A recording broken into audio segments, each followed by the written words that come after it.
मैं निहंग सिंह गड़गाई सिंह ਇਹਦਾ ਮੈਂ ਧੂਆਂ ਕੱਢਣ ਆ ਰਿਹਾ। ਯਾਦ ਰੱਖਿਆ ਜਿੱਥੇ ਮਿਲ ਗਿਆ ਉੱਥੇ ਵੱਢ ਦੇਵਾਂਗੇ ਵੱਢ।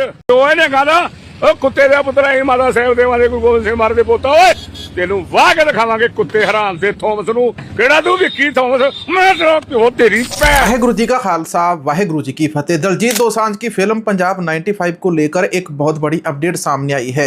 वहीं विक्की थॉमस सिंह खालसा को लेकर भी बुड्ढा दल की तरफ से एक बहुत बड़ी सख्त वार्निंग सामने आई है। भारत के बॉर्डर के साथ एक नया देश बनने वाला है। क्या ये देश सिखों का बनने वाला है? क्या ये देश मुसलमानों का बनने वाला है? क्या ये देश हिंदू राष्ट्र बनने वाला है? इसके अलावा पाकिस्तान के अंदर सिखों को गुरुद्वारा ना बनाने के लिए, जमीन ना देने के लिए पाकिस्तान का जो पंजाब है उस पंजाब की सरकार को मुसलमानों के द्वारा कहा गया है, वो भी आपको बताते हैं। कांग्रेस की तरफ से भाई अमृतपाल सिंह खालसा, भगवंत मान और पंजाब सरकार को लेकर भी कुछ नई अपडेट सामने आई है। इसके अलावा जीरकपुर के अंदर पुलिस की एक गुंडागर्दी का वीडियो भी सामने आता है। तो आइए आज के इस वीडियो की शुरुआत करते हैं। सबसे पहले हम बात करेंगे दलजीत दोसांझ भाई। काफी लंबे समय के बाद, इतने बड़े विवाद के बाद रिसेंटली अचानक से दलजीत दोसांझ की जो फिल्म है पंजाब 95 उसको रीनेम करके, उसका नाम बदलकर सतलुज करके उसको G5 एप्लीकेशन के ऊपर ऑनलाइन रिलीज कर दिया गया चुपके से। किसी को बताया नहीं गया, ना कोई ट्रेलर लॉन्च किया गया, ना किसी सोशल मीडिया के ऊपर पोस्ट डाली गई। और इसके बारे में दलजीत दोसांझ और भी बहुत सारी बातें बोलते हैं। हनी त्रेहान के निर्देशन के अंदर ही इस फिल्म को तैयार किया गया था। तो हनी त्रेहान ने लाइव आकर कहा कि उन्होंने इस फिल्म को रिलीज कराने के लिए 4 सालों तक लंबी लड़ाई लड़ी है। आखिर अचानक इस फिल्म को बिना किसी कट के ऑनलाइन स्ट्रीमिंग ऐप G5 के ऊपर रिलीज कर दिया गया है। लेकिन इस फिल्म का केवल नाम चेंज हुआ है, फिल्म के अंदर वही सारी चीजें हैं और फिल्म के अंदर कोई भी कट नहीं लगाया गया है। अब आप बताइए, क्या आप G5 के ऊपर इस फिल्म को देखना पसंद करेंगे या नहीं करेंगे? G5 के ऊपर इस फिल्म को देखने के लिए आपको G5 एप्लीकेशन का सब्सक्रिप्शन लेना पड़ेगा। लेकिन अगर यही फिल्म थिएटरों के अंदर लगती तो थिएटर के अंदर आप जाकर 100, 150, 200 रुपए की, 250 रुपए की टिकट देकर भी इस फिल्म को देख सकते थे। थिएटर के अंदर मूवी देखने का जो अनुभव होता है वो अनुभव कभी भी घर के टीवी के ऊपर मूवी देखने का नहीं आता है। लेकिन चलिए, देर आए दुरुस्त आए, काफी लंबे समय के बाद, तकरीबन 4 सालों के बाद दलजीत दोसांझ की जो फिल्म है पंजाब 95 इसको रीनेम करके सतलुज नाम के साथ G5 के ऊपर रिलीज किया गया। फिल्म के अंदर हमको देखने को मिलेगा पंजाब के वो कौन से ऐसे अफसर थे जिन्होंने लालच के अंदर आकर अपनी पर्सनल खुंदक, पर्सनल दुश्मनी निकालने के लिए या बड़े पदों के लालच के अंदर आकर उन्होंने पंजाब के 25,000 नौजवानों को लावारिस बताकर ही मार डाला। और उन्हीं लावारिस लाशों की आवाज उठाने के लिए सरदार जसवंत सिंह खालड़ा, शहीद भाई Jaswant Singh Khalra international human rights के पास भी पहुंच गए और उन्होंने इतनी दूर तक, अमेरिका तक आवाज उठाई। लेकिन फिर भी हमारी पंजाब पुलिस ने अचानक ही, कहते हैं कि एक दिन शहीद भाई जसवंत सिंह खालड़ा जी को उनके घर से उठाकर किडनैप करके गायब कर दिया और आज तक कुछ भी पता नहीं चला। यह फिल्म देखने के बाद ही और काफी सारे नए पहलू सामने आएंगे, तो उनके ऊपर भी अलग अलग करके, एक एक करके हम वीडियोज के अंदर डिस्कस जरूर करेंगे। अगली अपडेट बताते हैं, जीरकपुर से निकलकर सामने आती है। जीरकपुर के अंदर पंजाब पुलिस ने नाका लगा रखा था। नाका लगाते हुए उन्होंने एक मोटरसाइकिल सवार आता है, मोटरसाइकिल सवार को गालियां देते हैं, उसको रोकते हैं, उसके मोटरसाइकिल से चाबी निकाल लेते हैं। जिसके बाद जो बाइक सवार होता है लड़का, वो लड़का पंजाब पुलिस वालों का वीडियो बनाकर सोशल मीडिया के ऊपर वायरल करता है। पहले आप ये वीडियो देखो, फिर इसके अलावा मैं आपको अपने गूगल पे वाले भाइयों का नाम बताऊंगा। देख लिया? बना रहा हूँ। अभी चाबी दो इसकी बाइक की। चाबी लेके जाओगे? आप नहीं देते? आप क्या ठीक है। जीरकपुर के अंदर लड़का और लड़की बाइक के ऊपर जाते हैं। पुलिस वाले उनकी बाइक रोककर उनकी बाइक की चाबी निकाल लेते हैं। जिसके बाद वो चाबी मांगते हैं तो पुलिस वाला माँ की और बहन की गंदी गालियां बाइक सवार को देता है और बाइक सवार, जो बाइक वाला भाई होता है, तो उसके ऊपर हमला कर देता है। इसके बाद जो उधर से भाई है वो भी पुलिस के ऊपर अटैक कर देते हैं। अब पुलिस इस मामले तक पहुंची कैसे? पुलिस को अपने ऊपर कंट्रोल रखना चाहिए और पुलिस को ये कोई भी हक नहीं देता है कि पुलिस किसी की भी बाइक, चलती हुई बाइक है या किसी की गाड़ी है तो उससे उसकी चाबी निकाल ले बिना किसी के कागज पत्र चेक किए।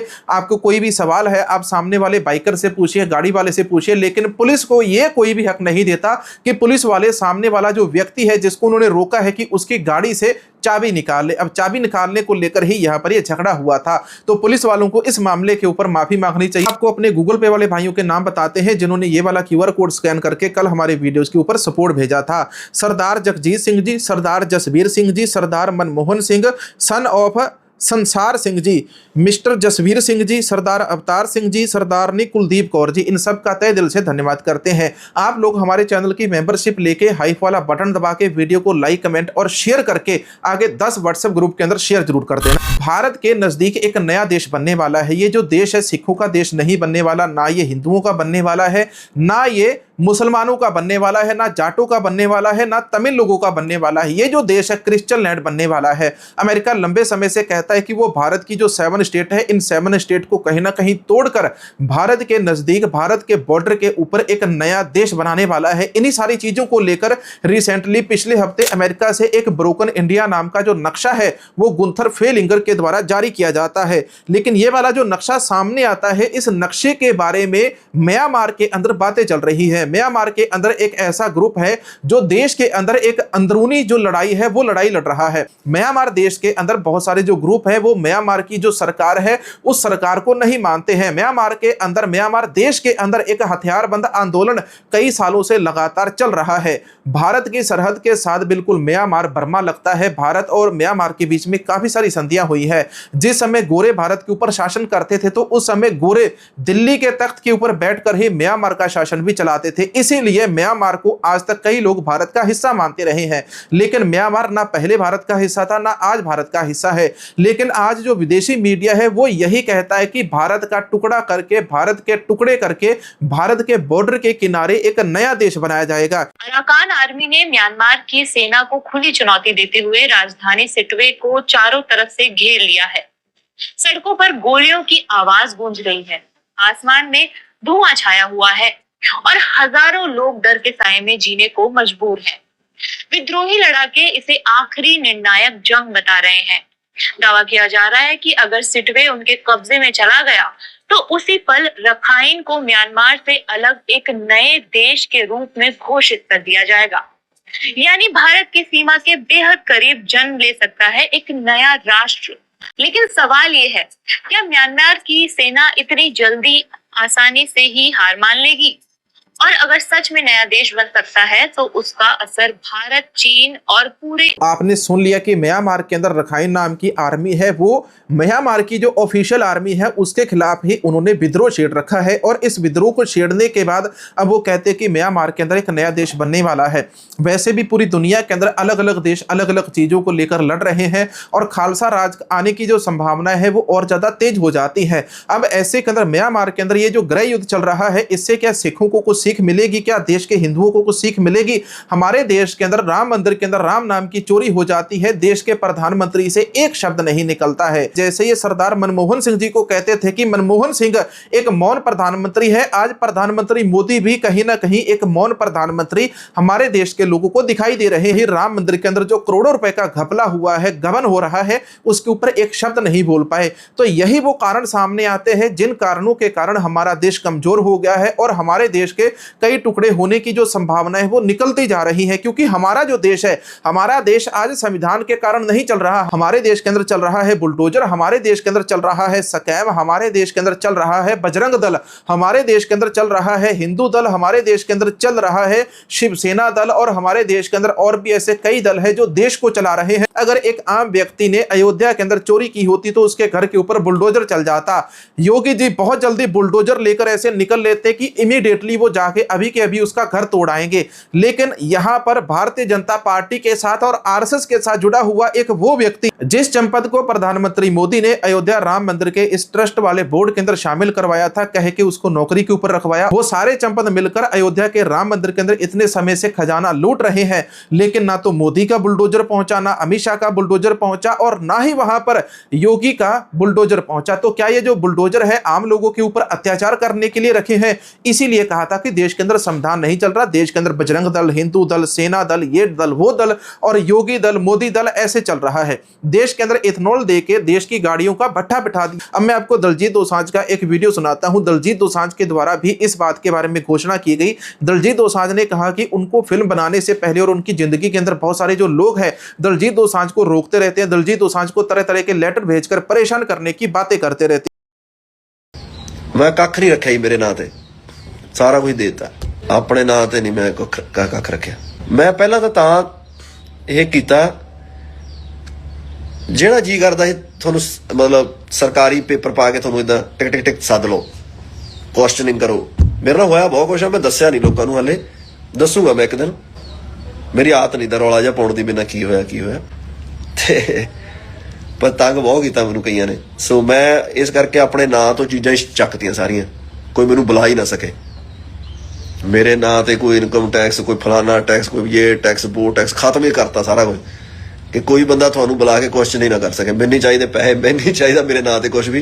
बट सरकार जो है दलजीत दोसांझ को तरह तरह के सरकारी लेटर भेजकर परेशान करती रहती है। अब मैं आपको पाकिस्तान वाला एक वीडियो सुनाता हूं। पाकिस्तान के अंदर सिखों को गुरुद्वारा ना बनाने की नसीहत दी जा रही है। और मैं जनाब इस मोहल्ले का शहरी हाँ, मेरी उम्र 65 साल है। मैं 65 साल एक भी सिख बरादरी का कोई बंदा इतने आंदा नहीं वेखिया। लिहाजा मेरी CM साहब से गुजारिश है कि मिनिस्टर साहब आए ने इतने नवा आर्डर दे गए ने, ये जेड़ा आर्डर है ये साडे दीन और इस्लाम के खिलाफ दे के गए ने। इस शहर के अंदर एक सिख बरादरी का घराना नहीं है, ये पूरा शहर मुसलमाना दा, ये मुसलमाना दा शहर है। इस जगह के उत्ते कोई गुरुद्वारा बनाने की इजाजत ना दी जाए। पाकिस्तान के अंदर जो विवाद चल रहा है, पाकिस्तान के अंदर जो लोग भाईचारे की बात करते हैं, पंजाब के अंदर जो भाईचारे की बात करते हैं, इन सबको वहां पर जाकर इस मामले को सुलझाना चाहिए। विकी थॉमस सिंह ने एक बात बोल दी थी कि वो निहंग सिखों का बाप है। इसी बात को लेकर अब बुड्ढा दल, तरना दल, इन सब की तरफ से, बाबा महाकाल जी की तरफ से भी एक बहुत बड़ी अनाउंसमेंट कर दी गई ਕੁੱਤੇ ਪੁੱਤਰ ਵਿੱਕੀ ਥੋਮਸ ਨੂੰ ਫੜਨ ਵਾਸਤੇ ਗੜਗਾਈ ਸੋਨੇ ਪੌਂਡਾ ਸਾਹਿਬ ਤੋਂ ਚਾਲਾ ਮਾਰਿਆ। ਇਹਨੂੰ ਕੋਣ ਜਿੱਥੇ ਤੇਰਾ ਦਿਲ ਕਰਦਾ ਉੱਥੇ ਛੁਪ ਜਾ ਓਏ। ਇਹਨੂੰ ਹੱਥਕੜੀ ਲਾ ਕੇ ਲਿਆਉਣੀ। ਅਸੀਂ ਆ ਵੇਖੋ 2 ਲੱਖ ਹੀ ਫੌਜ ਆ, ਐਡਵਾਂਸ ਦੱਸ ਰਹੇ ਆ ਵੀ ਅਸੀਂ 2 ਲੱਖ ਹੀ ਆ, ਕੋਈ 50 ਲੱਖ ਨਹੀਂ। ਤੂੰ ਯਾਦ ਰੱਖੀ ਜਿੱਥੇ ਮਿਲ ਗਿਆ।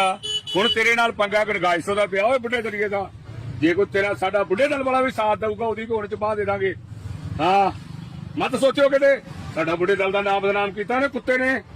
ਹਾਂ ਮੈਂ ਹੁਣ ਤੁਰ ਪਿਆ ਨਾ, ਸਾਡੇ ਆਪਣੇ ਜਿਹੜੇ ਉਹਦੇ ਚਮਚੇ ਬਣ ਕੇ ਉਹਦੇ ਨਾਲ ਤੁਰਦੇ ਆ ਨਾ, ਜੈਦਰ ਗੁਰਦੀਪ ਸਿੰਘ ਜੀ, ਉਹਦੇ ਨਾਲ ਨਾ ਤੁਰੋ, ਇਹ ਤੁਹਾਡੀ ਸਾਡੀ ਦੁਸ਼ਮਣੀ ਹੋ ਜਾਏਗੀ। ਉਹ ਸਾਈ ਦਾ ਸਾਥ ਦੇਣ ਦੇ ਕੁੱਤੇ ਦਾ, ਤੁਸੀਂ ਉਹਨੂੰ ਸਾਥ ਦੇ ਰਹੇ ਜੇ, ਕੋਈ ਮਾਫੀ ਨਹੀਂ।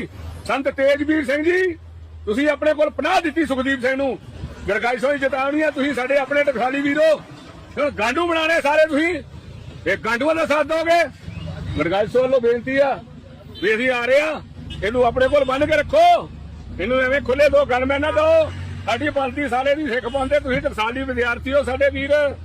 ਮੈਂ ਨਿਹੰਗ ਸਿੰਘਾਂ ਗੜਗਾਈ ਸਿੰਘ ਜਿਹਦਾ ਮੈਂ ਧੂਆਂ ਕੱਢਣ ਆ ਰਿਹਾ, ਯਾਦ ਰੱਖਿਆ ਜਿੱਥੇ ਮਿਲ ਗਿਆ ਉੱਥੇ ਵੱਢ ਦੇਵਾਂਗੇ, ਵੱਢ। ਹਾਂ ਓਏ ਜਾ ਕਿੱਥੇ ਫਿਰਦਾ ਤੂੰ, ਕਹਿੰਦਾ ਮੈਂ ਤੁਹਾਡਾ ਪਿਓ ਇਹਨੇ ਕਹਦਾ ਉਹ ਕੁੱਤੇ ਦਾ ਪੁੱਤਰਾ ਹੀ ਮਾਤਾ ਸਾਹਿਬ ਦੇਵਾਂ ਦੇ ਕੋਈ ਗੋਬਿੰਦ ਸਿੰਘ ਮਾਰਦੇ ਪੋਤਾ। ਓਏ ਤੈਨੂੰ ਵਾਹ ਕੇ ਦਿਖਾਵਾਂਗੇ ਕੁੱਤੇ ਹਰਾਮ ਦੇ ਥੋਮਸ ਨੂੰ, ਕਿਹੜਾ ਤੂੰ ਵਿੱਕੀ ਥੋਮਸ। ਮੈਂ ਤੇਰਾ ਪਿਓ ਤੇਰੀ ਭੈਣ ਦਾ ਸੰਜਾ ਕੁੱਤੇ ਦਾ ਪੁੱਤਰਾ।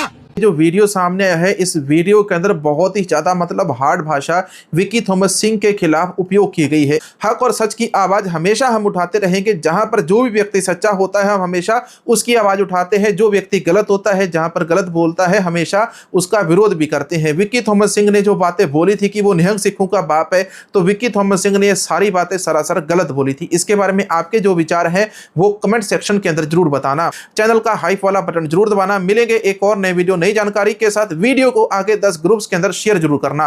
वाहेगुरु जी का खालसा, वाहेगुरु जी की फतेह।